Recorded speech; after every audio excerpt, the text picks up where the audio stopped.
delicious, and she wanted the wisdom it would give her. So she took some of the fruit and ate it.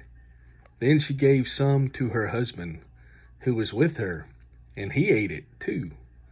At that moment their eyes were opened, and they suddenly felt shame at their nakedness. So they sewed fig leaves together to cover themselves. When the cool evening breeze were blowing, the man and his wife heard the Lord God walking about in the garden. So they hid from the Lord God among the trees. Then the Lord God called to the man. "Where are you?" He replied, "I heard you walking in the garden, so I hid. I was afraid because I was naked." "Who told you that you were naked?" the Lord God asked. "Have you eaten from the tree whose fruit I commanded you not to eat?" The man replied, "It was the woman you gave me who gave me the fruit, and I ate it." Then the Lord God asked the woman, "What have you done?" "The serpent deceived me," she replied. "That's why I ate it." Then the Lord God said to the serpent, "Because you have done this, you are cursed more than all the animals, domestic and wild. You will crawl on your belly, groveling in the dust as long as you live. And I will cause hostility between you and the woman, and between your offspring and her offspring. He will strike your head, and you will strike his heel."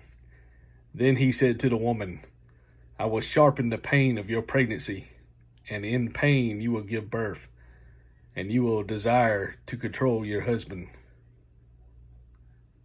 but he will rule over you." And to the man he said, "Since you listened to your wife and ate from the tree whose fruit I commanded you not to eat, the ground is cursed because of you. All your life you will struggle to scratch a living from it.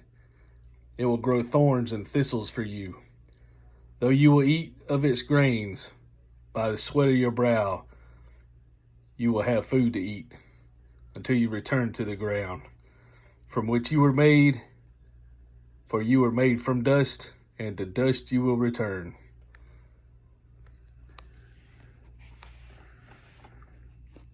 Paradise Lost, God's Judgment. Then the man, Adam, named his wife Eve, because she would be the mother of all who live. And the Lord God made clothing from animal skins for Adam and his wife.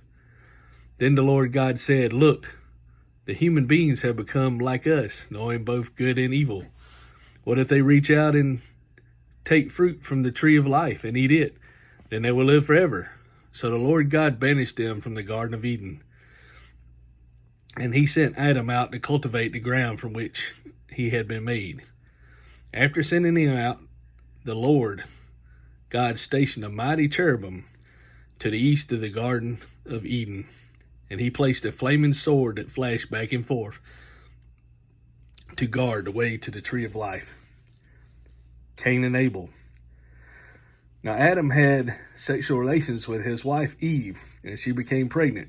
When she gave birth to Cain, she said, "With the Lord's help, I have produced a man." Later she gave birth to his brother and named him Abel. When they grew up, Abel became a shepherd, while Cain cultivated the ground. When it was time for harvest, Cain presented some of his crops as a gift to the Lord. Abel also brought a gift, the best of his firstborn lambs from the flock. The Lord accepted Abel and his gift, but did not accept Cain and his gift. This made Cain very angry, and he looked dejected. "Why are you so angry?" the Lord asked Cain. Why do you look so dejected? You will be accepted if you do what is right. But if you refuse to do what is right, then watch out. Sin is crouching at your door, eager to control you. But you must subdue it and be its master.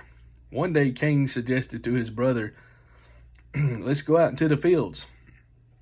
And while they were in the field, Cain attacked his brother Abel and killed him. Afterward, the Lord asked Cain, "Where is your brother? Where is Abel?" "I don't know," Cain responded.